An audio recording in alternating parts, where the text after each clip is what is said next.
আসসালামু আলাইকুম। বিএনপি এখন কঠিন ধরা ধরেছে আওয়ামী লীগকে, খুব কঠিন ভাবে ধরছে। বিএনপি ধীরে ধীরে আরো কঠোর হচ্ছে।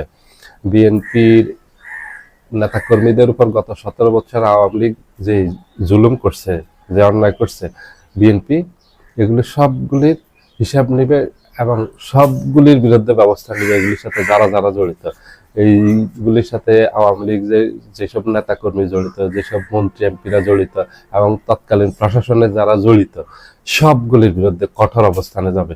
ইতিমধ্যে গ্রেপ্তার শুরু করছে এবং ব্যবস্থা নেওয়া শুরু করছে।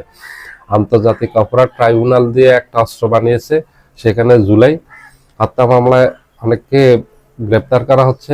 দ্বিতীয়ত হলো, যাদের বিরুদ্ধে আগে মামলা ছিল তাদেরকে গ্রেপ্তার করা হচ্ছে এবং নতুন নতুন মামলায় তাদেরকে যুক্ত করা হচ্ছে।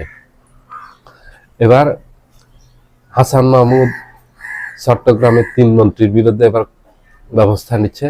হাসান মাহমুদ, নওপেল শিক্ষামন্ত্রী এবং ফজলে করিম চৌধুরী, এই 3 জনের বিরুদ্ধে বিএনপি আন্তর্জাতিক অপরাধ ট্রাইব্যুনালে মামলা দিয়েছে।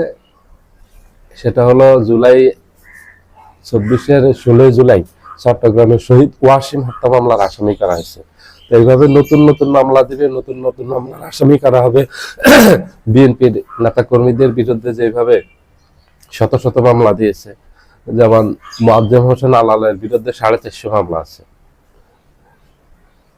তারপরে হাবিবুল নবী খান সোহেলের বিরুদ্ধে 450 মামলা আছে। আর বিএনপির 200-300 মামলা, এসব তো অসংখ্য নেতাকর্মী আছে যাদের বিরুদ্ধে 200-300 মামলা, এরকম কয়েক হাজার আছে। আর যার বিরুদ্ধে কম মামলা হয়েছে তার বিরুদ্ধে 10টা-12টা মামলা আছে। এইসব মামলা দিয়ে যে তাদেরকে হয়রানি করছে গত 17 বছর, তাদেরকে কোনো ব্যবসা করতে দেয়নি। যারা চাকরি করতো তারা চাকরি হারিয়েছে, যারা ব্যবসা করতো তাদের ব্যবসার বাণিজ্য সব ধ্বংস হয়ে গেছে। এগুলি বিএনপি ছেড়ে দিবে না। এবং বিএনপি যে হাজার হাজার নেতাকর্মী নিগৃহীত হয়েছে, আওয়ামী লীগের নেতাকর্মীদের দ্বারা প্রতিনিয়ত নিগ্রহের শিকার হয়েছে, অত্যাচারের শিকার হয়েছে, জুলুম নির্যাতন করছে এবং হাজার হাজার নেতাকর্মীকে খুন করেছে, গুম করেছে, ক্রস ফায়ারে দিয়েছে, যে নির্মম নির্দয় যে আচরণ করেছে, এই বিএনপির নেতাকর্মীদের উপর যে জুলুম করেছে, নির্মম জুলুম, যে নির্দয় জুলুম করছে, যে অসহনীয় জুলুম করছে, এগুলি বিএনপি এখন এক বিন্দু বিসর্গ পরিমাণ ছাড় দেবে না। কারণ এগুলি ছাড় দেওয়ার মতো অবস্থাও নেই। যে অন্যায়, যে অপরাধ আওয়ামী লীগ 17 বছর করছে বিএনপি জামাতের নেতা কর্মীদের উপর এবং বিরোধী মতের উপর, এগুলি তো কল্পনার অতীত ছিল এবং এগুলি চিন্তারও বাহিরে ছিল যে মানুষ মানুষের উপর এইভাবে জুলুম করতে পারবে, এইভাবে অত্যাচার করতে পারবে। বিএনপির অনেক নেতা কর্মী তো জেলখানাতেই মারা গেছে অত্যাচারে, ওগুলির তো কোনো মামলাই হয়নি, যেগুলি জেলখানায় মারা গেছে। আত্মীয় স্বজন শুধু লাশটা নিয়েছে, নিয়ে সেটা দাফন করছে। এইভাবে গত 17 বছরে বিএনপি কমপক্ষে 2 থেকে 3 হাজার নেতা কর্মী শুধু জেলখানাতে মারা গেছে। বিএনপির নেতা কর্মীদের বহু ছবি আছে যে তাদের বাবা মারা গেছে, তারা জেলে ছিল, মা মারা গেছে, জেলে ছিল, তাদেরকে পায়ে গলায় ডান্ডা বেড়ি পরিয়ে, হাত কড়া পরিয়ে, পায়ে গলায় ডান্ডা বেড়ি পরিয়ে তারপরে মায়ের বাপের জানাজায় অংশগ্রহণ করতে দিয়েছে। তাও তারা সৌভাগ্যবান। আর বেশিরভাগ নেতা কর্মীদেরকে তাদের বাবা মা, ভাই বোন, আত্মীয় স্বজন মারা গেলে সেখানে তাদেরকে প্যারোলে মুক্তি দেওয়া হয়নি, অংশগ্রহণের কোনো সুযোগই দেওয়া হয়নি। যারা সৌভাগ্যবান ছিল তাদেরকে গলায় ডান্ডা বেড়ি পরিয়ে তাদেরকে সুযোগ দিয়েছে। তো যত রকম অমানসিক নির্যাতন করা যায় তো এগুলি তো করছে। এবং বিএনপির নেতা কর্মীদেরকে ঘর বাড়িতে থাকতে দেয়নি। তারা বিভিন্ন শহরে, ঢাকা, চট্টগ্রাম, কক্সবাজার, রাজশাহী, যে যেখানে পারছে সেখানে গিয়ে রিক্সা চালিয়েছে, ফুটপাতে হকারি করছে, হকারি করে জীবনযাপন করছে। এগুলি বিএনপি ভুলে যায়নি, আর এগুলি ভুলার মতো না, এগুলি ভুলার সম্ভব না। বিএনপি কঠিন অ্যাকশনে আছে এখন আওয়ামী লীগের বিরুদ্ধে। আওয়ামী লীগের যত মন্ত্রী এমপি আছে সবার বিরুদ্ধে কঠিন অ্যাকশনে। বিএনপির এই অ্যাকশন শুরু, এই অ্যাকশন শেষ হবে না।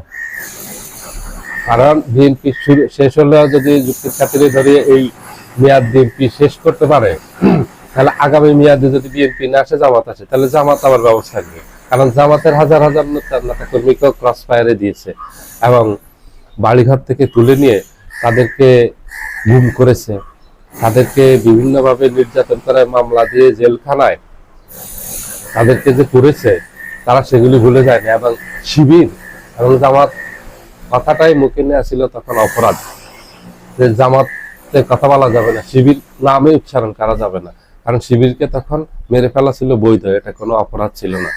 বিনা বিচারে শিবিরকে মেরে ফেলা, শিবিরের নামটাও মুখে নিতে পারেনি, জামাতের নামটাও মুখে নিতে পারেনি। তাদেরকে তো প্রকাশ্যে কোনো কর্মসূচি দূরের কথা, তাদের নাম উচ্চারণ করতে দেয়নি। এই যে বুয়েটের ছাত্র আবরারকে হত্যা করছে শিবির সন্দেহে, কিন্তু শিবির করতো না, শুধু সন্দেহ হয়েছে। এই সন্দেহের থেকে আবরারকে যে নিষ্ঠুরভাবে হত্যা করছে সেটা তো আপনাদের সবার মনে আছে। তো এগুলি যেই আসবে ভবিষ্যতে ক্ষমতায় সেগুলি ব্যবস্থা নিবে। জামাত আসলে জামাত নেবে, বিএনপি আসলে বিএনপি নিবে। এক কথা হলো, আওয়ামী লীগের ছাড় নেই যেই আসুক।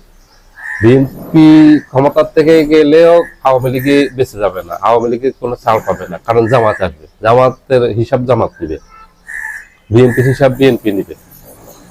এবং আইনগতভাবেও এখন আওয়ামী লীগের বিরুদ্ধে কঠোর অবস্থানে যাচ্ছে বিএনপি।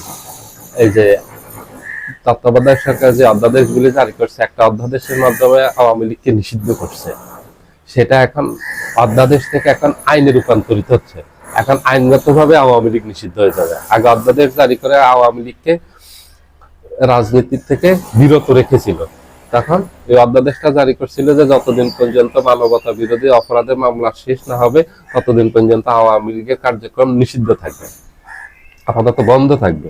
আওয়ামী লীগকে নিষিদ্ধ করে না, এখন ওই অধ্যাদেশকে আইনে রূপান্তরিত করে আওয়ামী লীগকে নিষিদ্ধ করতেছে আইনগতভাবে। আইনগতভাবে এখন এই বছরের পর বছর আওয়ামী লীগ নিষিদ্ধ থাকবে। আগামী কয়েক দশক ধরে নেন যে আওয়ামী লীগের রাজনীতি আর বাংলাদেশে চলবে না, এখানে আওয়ামী লীগের রাজনীতি শেষ। এখানে বাংলাদেশের রাজনীতি থেকে আওয়ামী লীগ ধীরে ধীরে নিশ্চিহ্ন করে দেওয়া হবে, এটা আইনগতভাবে। এটা আর এই রাজপথে আর আসবে না আওয়ামী লীগ, আসার আর কোনো সুযোগ নেই। কারণ আইনের পরিবর্তন করতে হলে আবার আওয়ামী লীগ যদি কোনোদিন ক্ষমতায় আসে সেদিন শুধু এটা পরিবর্তন করতে পারবে, তার আগে পারবে না। জামাত যদি ক্ষমতায় আসে, জামাত এই আইনকে বহাল রাখবে, কোনোদিন এই আইন জামাত রহিত করবে না, বা এই আইনের সংশোধনী আনবে না, এই আইন বাতিল করবে না, সংস্কার আনবে না। এই আইনে জামাত আসলে আরো কঠোর করবে, বিএনপি আরো কঠোর করবে। তো আইনগতভাবে আওয়ামী লীগ দলগতভাবে নিষিদ্ধ থেকে যাচ্ছে। দ্বিতীয়ত হলো, একের পর এক নতুন নতুন মামলা আওয়ামী লীগের নেতা কর্মীদেরকে জড়ানো হচ্ছে, বিএনপি সরকার দিচ্ছে এগুলি, আর ডক্টর ইউনূসের সরকার তো এগুলি দিয়েই রেখেছে। যা দিয়েছে সবগুলি গুরুতর মামলা, মানবাধিকার, এই সবগুলি হলো আপনার হত্যা মামলার আসামি, জুলাই আগস্টের, এবং গুরুতর মামলা এগুলি। এগুলি থেকে মুক্তির কোনো উপায় আওয়ামী লীগের নেতা কর্মীদের নেই, এমপিদের নেই, কারণ আওয়ামী লীগের সকল মন্ত্রী এমপির নামে একাধিক মামলা ডক্টর ইউনূসের সময় হয়েছে, ওগুলি ঠেলাই সামলাতে পারবে না আওয়ামী লীগ। এখন নতুন করে বিএনপি যেগুলি দিচ্ছে এবং গ্রেপ্তার শুরু করছে, এগুলির চলমান এই মাত্র শুরু, এটা শেষ, এটা কবে হবে এটা বলা যাবে না। এইটুকু বলতে পারি যে এটা শুরু হয়েছে, কারণ জামাত আসলে জামাতের হিসাব নেবে, জামাতের হিসাব তো এর ভিতরে বাদ। এখন যেটা করতেছে বিএনপির হিসাব করতেছে। সবাই ভালো থাকবেন, আল্লাহ হাফেজ।